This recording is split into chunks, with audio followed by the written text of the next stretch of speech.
नमस्कार, मैं हूं अशोक सिंह और आप देख रहे हैं बॉडमास मेडिकल यूट्यूब चैनल। आज के इस वीडियो में हम लोग बात करेंगे मेडिकल एजुकेशन कमीशन नेपाल द्वारा निकाले गए नोटिफिकेशन की।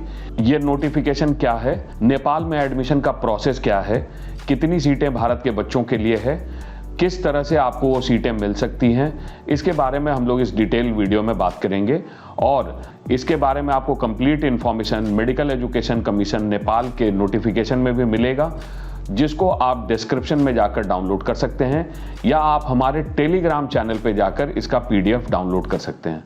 अब मैं आपको ब्रीफली इसके बारे में ये बता रहा हूँ कि नेपाल में अगर आपको एडमिशन लेना है तो ये राइट अपॉर्चुनिटी है, खास करके उन बच्चों के लिए जिनका स्कोर 400 प्लस था लेकिन वो किसी कारणवश इंडिया में एडमिशन नहीं ले पाए, लेकिन उनके पास बजट है, तो आप इस एग्ज़ाम में अपीयर होकर नेपाल के गवर्नमेंट कॉलेजेस के लिए भी अपना लक ट्राई कर सकते हैं। नेपाल के गवर्नमेंट कॉलेज की भी 8.25% सीटें फॉरेन कैंडिडेट्स के लिए होती है।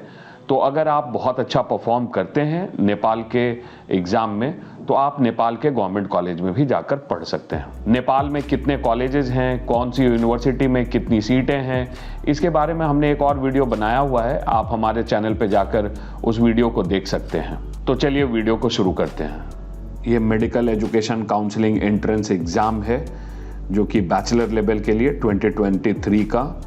इस टेस्ट में MBBS के लिए जो एग्ज़ाम डेट है वो है March 8 और इसके लिए एप्लीकेशन जो है वो शुरू होगा 8 जनवरी 2023 को सुबह 10 बजे नेपाल टाइम से। इसका रजिस्ट्रेशन आप दो जगह जाकर कर सकते हैं। एक है mec.gov.np, ये वेबसाइट पे स्क्रीन पे आप देख सकते हैं, और दूसरा है entrance.mec.gov.np और दूसरा है entrance.mec.gov.np। दोनों वेबसाइट आप स्क्रीन पे देख सकते हैं। इस वेबसाइट के थ्रू आपको जाकर रजिस्टर करना है। यहाँ आपको जो रजिस्टर करने के लिए जो फीस पे करनी है वो है नेपाली करेंसी में 8,000, जो लगभग 5,000 इंडियन करेंसी में होता है। इसका डेडलाइन फ़ी डिपॉजिट का 5 फरवरी को शाम 5 बजे तक है और एप्लीकेशन का डेडलाइन 7 फरवरी को शाम 5 बजे तक नेपाली स्टैंडर्ड टाइम से है। नेपाल में आप MBBS में ज्वाइन करने के लिए आपके पास दो रास्ते हैं। एक है कि आप ये एग्ज़ाम को क्लियर करें और दूसरा है कि आप डायरेक्ट नीट के बेसिस पे एडमिशन लें। डायरेक्ट नीट के बेसिस पे एडमिशन जो है हमेशा सेकंड प्रायोरिटी में वो लोग कंसीडर करते हैं। पहली प्रायोरिटी वो एग्ज़ाम में जो बच्चे अपीयर होते हैं उनको देते हैं। एग्ज़ाम में अपीयर होने से आपको फ़ायदा ये है कि आप अच्छे कॉलेज में जा सकते हैं, लेकिन नुकसान ये है कि अगर आप एग्ज़ाम को क्वालिफाई नहीं करते हैं तो अब आप नीट के पासिंग क्वालिफाइंग परसेंटेज से एडमिशन नहीं ले सकते हैं। मतलब दोनों में से आप सिर्फ एक ऑप्शन को चुन सकते हैं, या तो आप एग्ज़ाम वाले ऑप्शन को चुनें या बिना एग्ज़ाम दिए आप डायरेक्टली नीट के क्वालिफाइंग स्कोर के थ्रू आप एडमिशन लें। धीरे धीरे ये अवेयरनेस बढ़ता जा रहा है तो काफ़ी सारे इंडियन स्टूडेंट अब एग्ज़ाम लिखने लगे हैं, तो संभावनाएं जो डायरेक्ट की है वो कम होती जा रही हैं। नेपाल में बहुत ज़्यादा सीट्स नहीं हैं और पहली प्रायोरिटी जो एग्ज़ाम लिखते हैं बच्चे उन्हीं को दी जाती है। इस एग्ज़ाम को लिखने के लिए आपको कुछ डॉक्यूमेंट्स वगैरह भी अपलोड करने हैं जो आप इस नोटिस में देख सकते हैं। यह नोटिस आपको हमारे टेलीग्राम चैनल पे या आपको इस वीडियो के डिस्क्रिप्शन लिंक में मिल जाएगा, आप उसे पढ़ सकते हैं।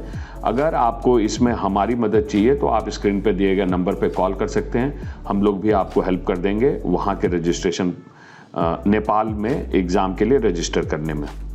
इसमें जो कुछ इम्पॉर्टेंट बातें हैं वो इम्पॉर्टेंट बातें ये है कि आपका जो है क्लास 12th में 50% एग्रीगेट मार्क्स होना चाहिए, और अगर आप डायरेक्ट वाले मेथड में जा रहे हैं तो आपका जो एंट्रेंस एग्जामिनेशन है उसमें आपका 50 परसेंटाइल, और इस एग्ज़ाम में क्वालिफाई होने के लिए आपको 50 परसेंटाइल स्कोर करना पड़ता है। पर ऑब्वियसली नेपाल में भी एडमिशन मेरिट बेस पे होता है, तो जितनी सीटें हैं और जिस तरह के बच्चे परफॉर्म करते हैं उस हिसाब से उन्हें एडमिशन मिलता है। जैसे ही एग्ज़ाम हो जाएगा और आपका रिज़ल्ट आ जाएगा, उसके बाद जैसे इंडिया में चॉइस फिलिंग होती है वैसे ही यहाँ के लिए भी आपको कॉलेजेस की प्रायोरिटी सेट करने के लिए आपको दिया जाएगा और ये कंप्यूटर बेस्ड मैचिंग होगा, उसके आधार पर आपको सीटें अलॉट की जाएंगी।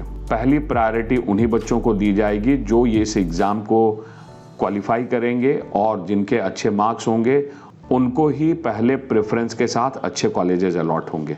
नेपाल में जो कॉलेजेस में सीट्स हैं इस एग्ज़ाम के थ्रू बाहर के बच्चों के लिए, तो फॉरेन कैंडिडेट्स जो है 8.25% सीटें जो है वो गवर्नमेंट कॉलेजेस की उसमें जा सकते हैं। तो यहाँ गवर्नमेंट कॉलेजेस बहुत अच्छे गवर्नमेंट कॉलेज हैं, बीपी कोइराला और इंस्टीट्यूट ऑफ मेडिसिन, जहाँ पर पीजी भी रिकॉग्नाइज्ड है भारत में। तो अगर आपका अच्छा स्कोर था, आप किसी कारणवश इंडिया में एडमिशन नहीं ले पाए, तो आप ज़रूर इस एग्ज़ाम को लिखें और इस एग्ज़ाम को लिख के अगर आप बहुत अच्छा परफॉर्म कर जाते हैं तो आपको बीपी कोइराला या इंस्टीट्यूट ऑफ मेडिसिन मिलता है। तो आपको जो है वहाँ जाकर ज़रूर पढ़ना चाहिए अगर आप उसकी फ़ीस को अफोर्ड कर सकते हैं तब, और आपके लिए ये रास्ते भी खुल जाएंगे कि आप पीजी भी वहाँ से फिर कर पाएंगे। इसके अलावा जो private colleges Nepali management team के द्वारा चलाए जा रहे हैं, वहाँ की 33% सीट्स में फॉरेन कैंडिडेट्स एलिजिबल हैं, वो वहाँ पढ़ सकते हैं। और ऐसे प्राइवेट कॉलेज जो नेपाली के साथ साथ फॉरेन मैनेजमेंट टीम के द्वारा रन किए जा रहे हैं, वहाँ की 50% सीटें, जैसे मणिपाल है या कुछ और भी कॉलेज हैं, वहाँ की 50% सीटों में भारत के बच्चे या फॉरेन कैंडिडेट्स एलिजिबल हैं। तो प्रायोरिटी लेवल ये रहता है कि पहली प्रायोरिटी इस एग्ज़ाम के थ्रू बच्चे को दी जाती है। अगर इस एग्ज़ाम के बाद भी सीटें खाली रहती हैं तो डायरेक्टली जो बच्चे नीट में क्वालिफाई हैं उनको सीट दी जाएगी मार्क्स के बेसिस पे, और अगर उसके बावजूद भी सीट खाली रहती है तो वो नेपाली बच्चों को ट्रांसफ़र कर दी जाती है। तो अगर उसके बावजूद भी सीट खाली रह जाएगी तो वैसे फॉरेन सीट्स भी नेपाली बच्चों को ट्रांसफ़र कर दी जाएगी। अगर आपको ये वीडियो पसंद आया तो आप वीडियो को लाइक एंड शेयर करें, और अगर आप नेपाल में एडमिशन रिलेटेड कोई हेल्प चाहते हैं तो आप स्क्रीन पे दिए गए नंबर पे कॉल करें। मेरी टीम आपको डेफिनेटली हेल्प करेगी नेपाल के रजिस्ट्रेशन प्रोसेस, एग्जामिनेशन डिटेल और वहाँ के एडमिशन प्रोसेस में। वीडियो देखने के लिए आपका बहुत बहुत धन्यवाद। आप हमारे social media handle Telegram, Facebook और इंस्टाग्राम को भी जरूर सब्सक्राइब कर लें, इससे आपको रेगुलर अपडेट्स मिलता रहेगा। लिंक डिस्क्रिप्शन में है। हमारा मोबाइल एप्लीकेशन भी आप डाउनलोड कर सकते हैं, उसके ऊपर भी आपको बहुत सारे कट ऑफ PDF मिलेंगे जो आपके 2023 की काउंसलिंग में आपके लिए बहुत मदद करेंगे। Thank you.